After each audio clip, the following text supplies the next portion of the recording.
Hello mga kabinchor, magandang umaga. Share ko lang sa inyo itong aking video kahapon nung nag-hike ako papuntang Haijang Peak. So, sa paanan ito ng Haijang Peak, nagpalipad muna tayo ng drone para makita natin yung view sa taas, diba? Kasi pag cellphone lang, hindi natin nakikita to, hindi makikita tong video to. Kaya papalipad tayo ng drone. At hindi ko alam exactly kung ano pangalan ng lugar na ito. Basta sa paanan siya bago aakyat doon sa Haijang Peak.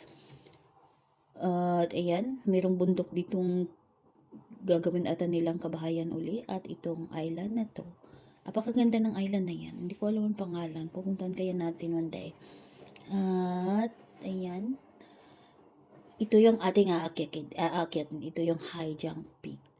Yan siya. May mga tao din doon sa taas. So, hindi ako totally alone today. Kahapon na nag-hike. Maraming hikers.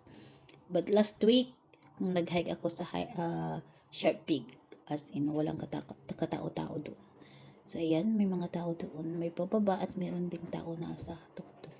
So, sa other side ng bundok na yan, as in, napakataas pala at napaka yung bangin. At yung puno doon is brown. Mga halaman is brown.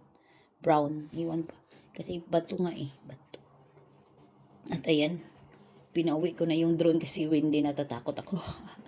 At dahil nakikita ko na siya, titingnan ulit natin yung island na yan. Napakaganda. May nakita ko yung video na dito pala yun. Pwede kayang puntahan yan. Isi-search ko kayo kung anong pangalan ng island na yan. Yan lamang po. Maraming salamat sa panonood. See you sa next video. Lilipad pa tayo at pasensya na. Still practicing pa ako sa aking drone. Yan lamang po. Maraming salamat. Bye!